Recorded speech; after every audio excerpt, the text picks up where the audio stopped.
The massive screen in Earth's Defense Command Center lit up with countless red dots. Admiral James White stood frozen, his coffee cup halfway to his lips. What they were seeing wasn't possible. Their long-range sensors had never detected anything like this before. "Sir," Lieutenant Rogers spoke up, her voice steady despite the tension. "We're tracking over 3,000 objects entering the Kuiper Belt. They're moving in formation." White put down his coffee. After 30 years of service, he had always wondered if he would be the one on duty when humanity finally met aliens. Looks like today was that day. "Get me the Defense Council. Now." His order was calm but firm. Within minutes, the emergency broadcast system activated worldwide. In every major city on Earth, government officials rushed to secure locations.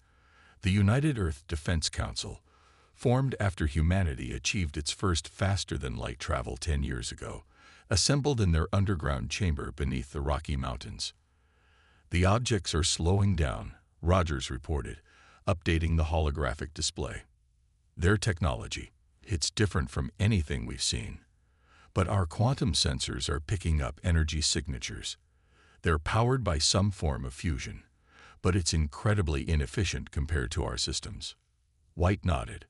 Humanity had kept its technological advances secret for precisely this kind of situation. While they had achieved interstellar travel, Earth's leaders had agreed to maintain a low profile. They remembered their own history too well, what happened when technologically advanced civilizations met less developed ones. The council chamber's massive screen showed the incoming fleet. President Laura Martinez, chosen to lead the council this year, stood at the central podium. "Ladies and gentlemen, it seems first contact protocols are no longer theoretical. Admiral White, your assessment." "Madam President, while their numbers are overwhelming, our initial scans show their technology isn't as advanced as we feared. Their ships are large, but they're burning fuel at rates that suggest poor energy management. Their formation indicates military training, but their sensor suites aren't detecting our stealth satellites." The room buzzed with whispered conversations. Earth had prepared for this moment. Hidden beneath the surface of Mars and Jupiter's moons, automated defense platforms waited. Quantum-powered shields could deploy around major cities in seconds. And their own fleet, though smaller, used technology that was decades ahead of what they were seeing. "They're broadcasting," Rogers announced. The message came through in multiple frequencies, automatically translated by their AI systems. "Attention Planetary System, Sol 3491. This is the forward fleet of the Galactic Imperial Forces. Your system has been identified as an unauthorized independent zone. Prepare for Imperial delegation. Any resistance will be met with appropriate force." Martinez exchanged looks with the other council members. "They don't know about our advances," she said quietly.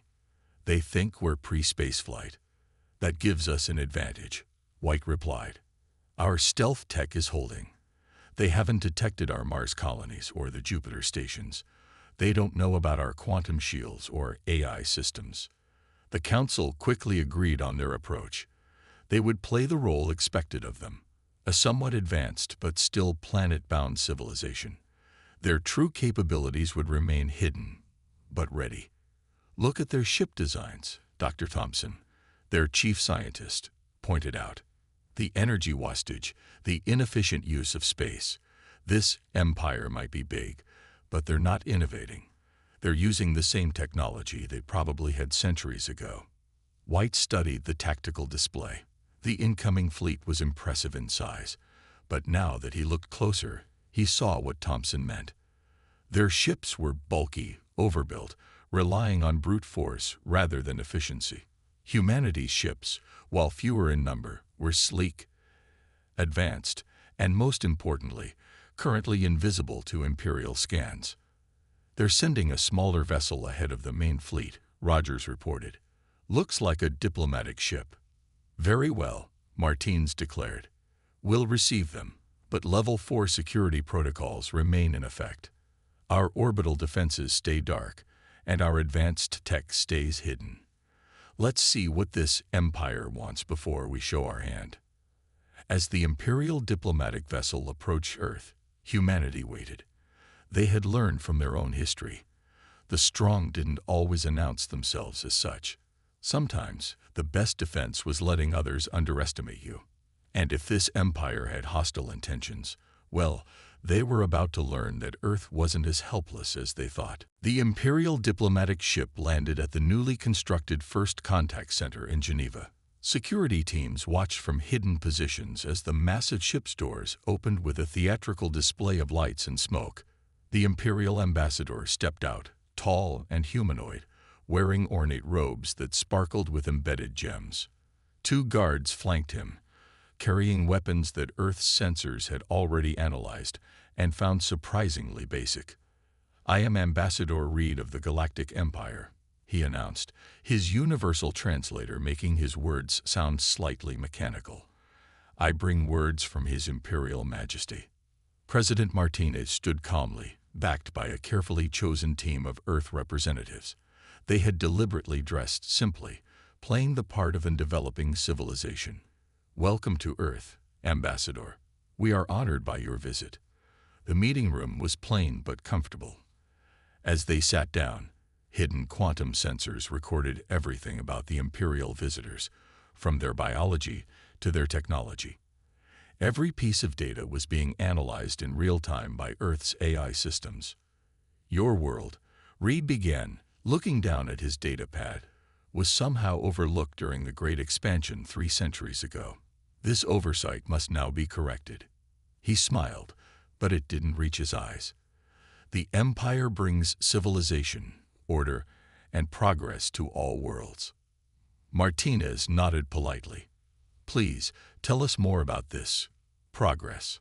As Reed spoke, describing the Empire's glory, Earth's hidden systems were hard at work. They intercepted communications between his ship and the waiting fleet.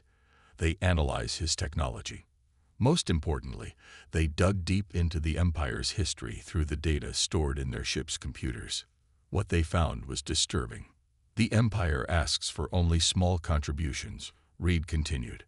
"Resources, labor forces, and of course, loyalty to the Emperor.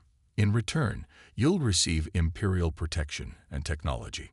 Dr. Thompson, sitting quietly in the corner, sent an urgent message to Martinez's neural implant. The Empire's contributions had stripped entire worlds bare. Their labor forces were practically slaves. Their protection meant complete control. "This is a great honor," Martinez said carefully. "Such an important decision will require discussion with all of Earth's nations." Reed's smile faded slightly. "Of course. You have 1 Earth day to accept our generous offer. The Empire's patience is limited." After the ambassador returned to his ship, the council met in their secure bunker. The room buzzed with activity as reports came in from around the world. "Their tech is at least 200 years behind ours," Dr. Thompson reported, displaying his findings. "They haven't advanced since conquering their first few worlds. Why innovate when you can just take what you want?" Admiral White stepped forward. "The fleet above us is big, but outdated. Their weapons are basic particle beams. Their shields are simple energy fields, nothing compared to our quantum systems. Look at this," another scientist added, projecting images of stripped planets. "They're systematic. First, they take a world's best minds for advanced education. Then they drain its resources. Finally, they move the population to work camps on mining worlds." Martinez stood up, her face grim. "They expect us to become another victim, another stripped world. They think we're primitive because we've hidden our true technology. Now we know why we were right to hide it. The question is," White said, "what do we do now? We could probably destroy their entire fleet before they knew what hit them." "No," Martinez replied. "We're better than that. We need to show them, and any other worlds watching, that there's another way." She turned to the council. "I have a different idea, one that will change everything." As night fell over Earth, lights glowed in government buildings worldwide. Scientists worked frantically to prepare defenses. Military personnel took up hidden positions, And in homes everywhere, people looked up at the sky, not knowing that their world was about to take a stand that would shake the galaxy. The next morning, when Ambassador Reed returned for Earth's answer, he would find something no one in the Empire's long history had ever seen before, a world that dared to say no. And Earth wasn't going to just say no. They were going to prove why the Empire should never have threatened them in the first place. Deep beneath the Rocky Mountains, Earth's best scientists worked through the night. Holographic displays filled the air with detailed scans of Imperial technology. Dr. Thompson hadn't slept in 24 hours, but his eyes were bright with excitement. "It's remarkable," he said, manipulating a 3D image of an Imperial engine. "They're still using basic fusion drives. They never developed quantum propulsion. They don't even understand basic zero-point energy." Around him, other scientists nodded. They had spent the last 12 hours taking apart every piece of Imperial technology they could scan. What they found wasn't impressive, it was concerning. "Look at their computer systems," one researcher called out. "They're using crystalline processors. We abandoned those 50 years ago, when we developed quantum computing." Admiral White walked into the lab, followed by President Martinez. "Give me the simple version," White said. "How do we compare?" Thompson straightened up. "Sir, imagine someone using a steam engine to race against a modern jet. That's the technological gap we're looking at. Their ships are bigger, yes, but they're inefficient, slow, and primitive compared to ours." "Show me," Martinez ordered. Thompson pulled up a new display. "Their largest ship uses more energy to move than our entire fleet combined. Their weapons are basic particle beams. We developed those a century ago. Their shields," he smiled, "they can't detect, let alone stop, our quantum phase weapons." "But how did they build such a large empire?" White asked. Another scientist spoke up. "Numbers. They overwhelm and strip each world they find, using stolen resources to build more ships. They don't innovate, they just get bigger." Martinez walked through the holographic displays, studying each one. "And their AI systems?" "Non-existent," Thompson replied. "They use basic computer automation. Nothing like our quantum AI networks. They don't even have proper translation systems. They use mechanical universal translators." In another part of the facility, military analysts studied Imperial battle tactics. The Empire relied on overwhelming force, not strategy. They had never needed to develop better techniques because they had never faced a real challenge. "What about their ground forces?" White asked. A military analyst brought up new images. "Their soldiers use powered armor, but it's crude. Their weapons are simple plasma rifles. Our quantum shield technology makes them useless. And this is what they use to control their worlds." Martinez's voice was quiet but angry. "Yes, Madam President, they don't need anything better. Most worlds they conquer are pre-space flight. Anyone more advanced?" Thompson pulled up records they'd extracted from Imperial databases. "They find them early and crush them before they can develop further." "We're different," White said. "We developed in secret. We learned from our own history about protecting ourselves before revealing our true strength." Martinez nodded slowly. "How many worlds have they enslaved?" Thompson's face darkened. "Thousands. Their labor camps are. It's horrible. They force captured populations to mine resources until worlds are stripped bare. Then they move on." A young scientist rushed into the room. "Dr. Thompson, we found something else. Their ships, they have a fatal flaw. Their shield systems can't handle quantum interference. A single one of our smaller ships could disable their entire fleet." The room fell silent. Everyone looked at Martinez. Earth's president stood still, watching the holographic displays of Imperial ships slowly rotate in the air. Finally, she spoke. "They gave us 24 hours to surrender, to agree to let them enslave our world, strip our resources, and force our people into labor camps." She turned to face the room. "Instead, we're going to show them something they've never seen before." "What's that?" Madam President, White asked. A world that's strong enough to say no, and not just say it. Enforce it. She straightened up. Dr. Thompson, prepare your data. Admiral White, ready our defenses. It's time to show the Empire that they finally found a world they can't bully. As the meeting ended, Earth's hidden fleet moved into position. Quantum shields powered up around major cities, and in labs worldwide, scientists prepared to reveal technology that would shake the Empire to its core. The Empire thought they were facing a simple, primitive world. They were about to learn just how wrong they were. Exactly 24 hours after the Imperial ultimatum, Ambassador Reed's ship landed again at the Geneva First Contact Center. This time, his entrance was even more dramatic, with 4 armed guards instead of 2. The meeting room was the same, but the atmosphere had changed. President Martinez sat alone at the table, a single data pad in front of her. I trust, Reed said, taking his seat, that you have made the wise choice to accept Imperial protection. Martinez smiled. It wasn't the nervous smile of yesterday. Ambassador, we have made a choice, but perhaps not the one you expected. She touched her data pad. Around the world, hidden systems activated. In orbit, quantum shields shimmered into visibility, forming a protective network around Earth. The ambassador's eyes widened as his instruments detected the sudden energy surge. What is this? He demanded. This, Martinez said calmly, is our answer. Earth is declaring the entire Sol system off-limits to the Galactic Empire. Reed stared at her for a moment, then laughed. Off-limits? You can't be serious. No world has ever dared. Pull up your sensor readings, Ambassador, Martinez interrupted. Look at what's happening to your fleet systems.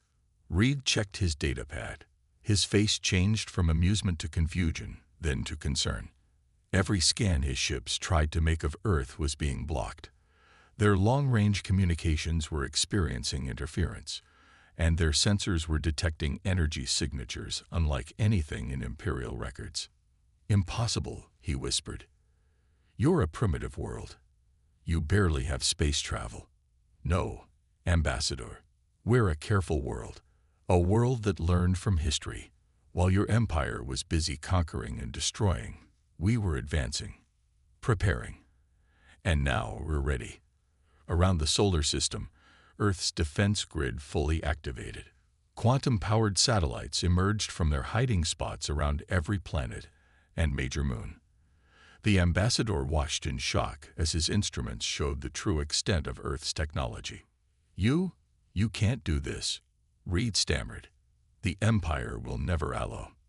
The Empire, Martinez said firmly, has no choice in the matter. We've studied your technology. We know your capabilities, and we're telling you, not asking you, to leave our solar system. In orbit, the Imperial fleet's commanders were frantically trying to understand what they were seeing.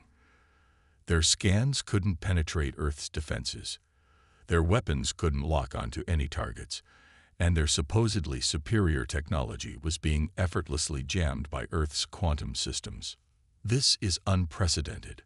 Reed stood up, his face flushed. No world has ever defied the Empire. We will crush you like all the others. Martinez remained seated, calm. No, you won't, because unlike those other worlds, we're stronger than you. And we're going to prove it. She stood slowly. We're not just protecting ourselves, Ambassador. We're setting an example for all the worlds you've enslaved. Alerts started blaring on Reed's datapad. His fleet was reporting system failures across multiple ships. Earth's quantum interference was causing chaos in their outdated technology. You have 1 hour to leave the Sol system, Martinez declared. After that, we will consider any Imperial ships in our space as hostile. And believe me, Ambassador, you don't want to see our weapons in action. This is rebellion. Reed sputtered. The Emperor will hear of this. Good, Martinez smiled. Tell him. Tell everyone. Let the galaxy know that Earth isn't just saying no to the Empire. We're showing others they can say no too. As Reed stormed out with his guards, Martinez watched through hidden cameras as his ship took off. In orbit, the Imperial fleet was already beginning to retreat, their systems confused and disrupted by Earth's defenses. In the Defense Command Center, Admiral White watched the Imperial ships pull back. "They'll return," he said, "with a bigger fleet." "Yes," Martinez agreed, joining him. "But now they know we're not helpless, and when they come back, we'll be ready to show the galaxy exactly why Earth should never be underestimated." Across the solar system, humanity's hidden strength was finally revealed. The message was clear: Earth would not bow to tyrants. And soon, the rest of the galaxy would learn that freedom was possible. The Empire had never faced a world like Earth before. They were about to learn why that was a serious mistake. 3 days after Earth's declaration, the Imperial response arrived. A fleet of 500 warships jumped into the solar system, their engines burning bright against the darkness of space. In the Defense Command Center, Admiral White watched calmly as the enemy ships approached. "Right on schedule," he said, "and just as arrogant as we expected." The Imperial Fleet Commander's message boomed through the communications system. "Rebellious world, you have earned the Empire's wrath. Surrender now or be destroyed. This force has crushed dozens of worlds. You stand no chance." President Martinez, standing beside White, nodded to her communications officer. "Send our response." A simple message went out: "Leave or be disabled. This is your only warning." The Imperial fleet responded by launching fighters. Hundreds of small ships poured from the larger vessels, forming attack patterns that had terrorized countless worlds before. "They're using standard Imperial attack formation," Lieutenant Rogers reported, "just like in their tactical databases." White pressed a button on his command console. "Activate Defense Pattern 1." Around Earth, hidden platforms hummed to life. Quantum fields expanded, invisible to Imperial sensors, but incredibly powerful. The first wave of Imperial fighters flew straight into these fields. Their engines died instantly. "What's happening?" The Imperial commander's voice crackled with static. "Report." His fighters drifted helplessly in space, their systems completely shut down by Earth's quantum interference. The larger ships began firing their main weapons, bright beams of particle energy that had destroyed cities on other worlds. The beams hit Earth's quantum shields and simply disappeared. "Second phase," White ordered. Earth's defensive satellites activated, small, nearly invisible points of light that the Imperial fleet hadn't even detected. They sent out focused quantum pulses, precisely targeted at the Imperial ship's main power systems. One by one, the mighty warships of the Empire went dark. "Impossible," the Imperial commander was shouting now. "These are primitive savages. How are they doing this?" In the command center, Dr. Thompson smiled as he monitored the battle. "Their shields can't stop what they can't detect. Our quantum weapons are centuries ahead of their technology." The Imperial fleet tried to regroup. Their remaining ships attempted to jump away, but Earth's quantum fields had disrupted their drive systems. They were trapped. "Now," Martinez said quietly, "show them our ships." Around the solar system, Earth's hidden fleet decloaked. Sleek vessels, a fraction of the size of Imperial ships, but infinitely more advanced, appeared from nowhere. They moved with impossible grace, their quantum drives allowing them to ignore the normal laws of physics. One small Earth ship approached the Imperial flagship, its quantum weapons carved through the massive vessel's shields like they weren't there, precisely disabling its weapons and engines without causing any casualties. "This is why we warned you," Martinez's voice transmitted to every Imperial ship. "We could have destroyed your entire fleet. Instead, we chose to show mercy. Remember that." The battle, if it could even be called that, was over in less than an hour. The mighty Imperial fleet hung powerless in space, their crews watching in shock as Earth's ships easily disabled any vessel that still tried to resist. In the command center, White turned to Martinez. "They'll send more." "Yes," she agreed. "But now, They know we can stop them. And more importantly, every enslaved world in the galaxy will soon know too. Reports were already spreading through the Empire's communication networks, impossible to suppress. Videos of Earth's ships effortlessly defeating the Imperial fleet.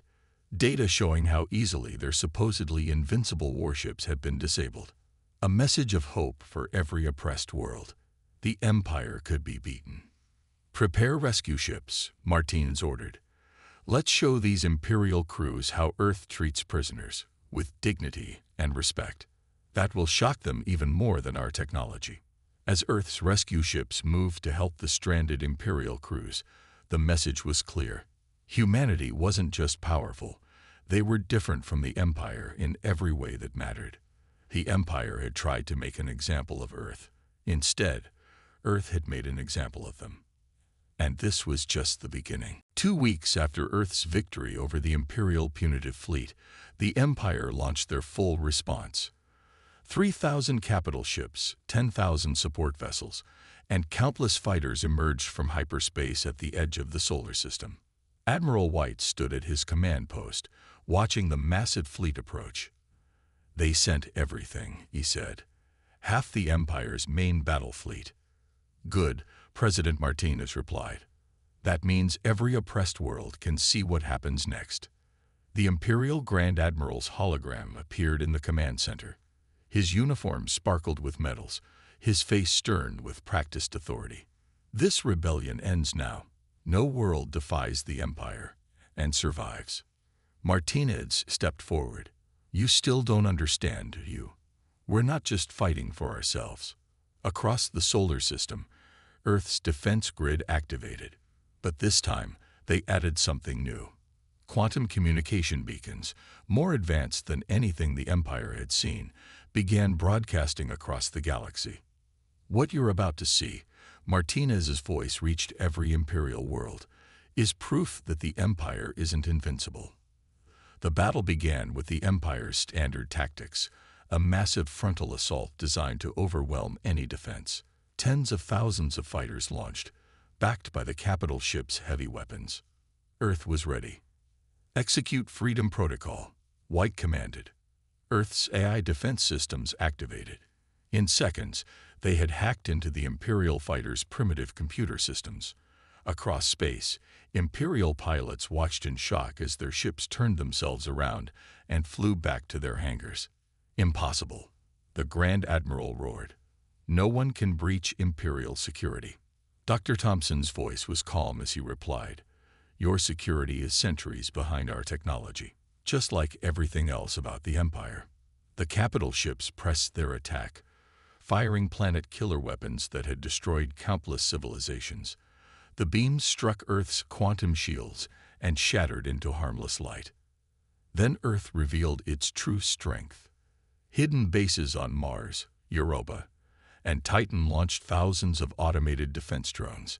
Each one was smaller than an Imperial fighter, but carried technology that made Imperial ships look primitive. "Their shields are targeted," Thompson reported. "Quantum phase weapons are ready." "Display mercy," Martinez ordered. "Disable, don't destroy." Earth's drones struck with surgical precision. Quantum beams sliced through Imperial shields, targeting engines and weapons. Ships that had terrorized the galaxy found themselves powerless, drifting in space. The Imperial command ship tried to coordinate a defense, but Earth's AI systems had already infiltrated their networks. Their communications collapsed. Their targeting systems failed. Their mighty engines sputtered and died. And across the galaxy, every world under Imperial control watched. They saw Earth's smaller but superior ships dancing between the massive Imperial vessels. They watched as the mighty Empire's fleet was systematically disabled without a single life lost. They witnessed what advanced technology, guided by morality and mercy, could achieve. The Grand Admiral's hologram flickered as his ship lost power. This isn't possible. We are the Empire. We cannot be defeated." "You weren't defeated by our weapons," Martinez told him. "You were defeated by your own arrogance, by believing that bigger meant better. by choosing to steal technology instead of developing it yourselves. The battle lasted less than 3 hours. When it ended, the largest Imperial fleet ever assembled hung powerless in space, their crews watching in stunned silence as Earth's ships began rescue operations. In the Defense Command Center, White turned to Martinez. The quantum broadcasts reached every Imperial world. They all saw what happened here. Yes, she smiled. And now they know the truth. The Empire isn't strong. It's just big. And big isn't enough anymore. Reports were already coming in. On a dozen Imperial worlds, populations were rising up. Resistance movements, hidden for generations, emerged into the open. The Empire's grip on its conquered worlds was slipping. Earth had done more than win a battle. They had given hope to the galaxy. And with that hope came the beginning of revolution. The Empire had ruled through fear and force. Earth had shown a better way.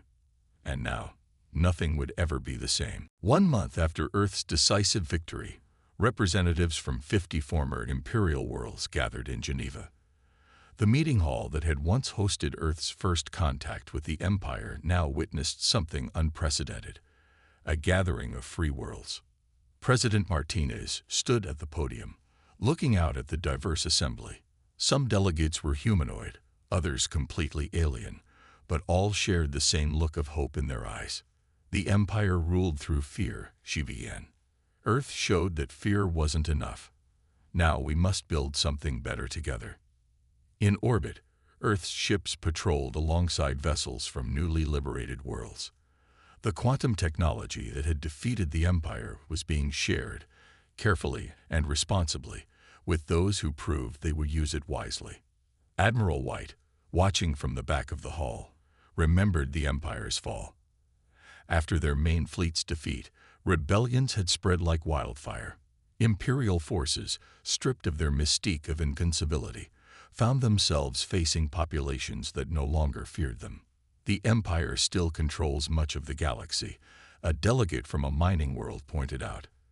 They will try to reclaim what they've lost. Let them try, White replied. Earth's defense technology is now protecting 20 former Imperial worlds. More join us each day. The Empire's reign of terror is ending, one planet at a time. Dr. Thompson stepped forward, activating a holographic display. We're not just sharing weapons, he explained. Earth's quantum computers are helping rebuild worlds stripped by Imperial mining. Our medical technology is healing populations who suffered under Imperial rule. We're teaching, not controlling. The difference was clear to everyone. The Empire took. Earth gave. The Empire demanded. Earth offered.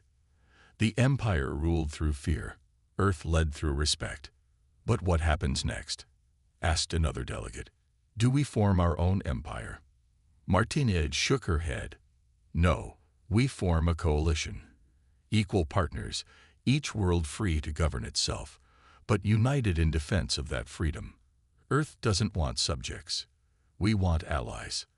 The assembly hall erupted in applause. This was why Earth had won, not just through superior technology, but through superior ideals.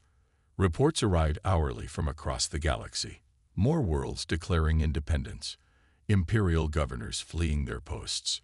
The Empire's grip weakening as its reputation for invincibility crumbled. The Empire made a crucial mistake, Thompson told the gathered delegates. They stopped advancing. They thought being big was enough. But Earth kept pushing forward, kept innovating. We did it in secret, yes, but we never stopped learning, improving, thinking. The new coalition took shape over the following days. Earth shared its technological advances, but with careful protocols to prevent misuse. Former Imperial worlds contributed their own knowledge, creating a true exchange of ideas. This is what the Empire feared, Martinez said during the final session. Not just our technology, but our ideas. The idea that worlds could be both free and united. That cooperation is stronger than control. In space, the changes were visible. Imperial ships disappeared from more and more systems. Earth's quantum shields now protected dozens of worlds. The galaxy was transforming, system by system. The Empire tried one final time to assert its power. They threatened to destroy any world that joined Earth's coalition. The response came not just from Earth, but from every free world. Try it. The Empire didn't try. They had learned their lesson. Their time of unchallenged power was over. As the first meeting of the Free Worlds Coalition ended, Martinez stood with White and Thompson, watching the delegates depart. "We did more than beat them," White said. "We showed there was a better way." "And that's why we won," Martinez replied. "Not just because our technology was better, but because our ideas were better. We didn't just break the Empire's power, we broke their entire way of thinking." The galaxy was entering a new age. Earth had done more than defend itself. It had sparked a revolution of technology and ideas that would reshape the stars themselves. And somewhere in their grand palaces, the Empire's leaders finally understood their greatest mistake. They had tried to conquer the one world that could teach them how to be better. But now it was too late. The future belonged to the free.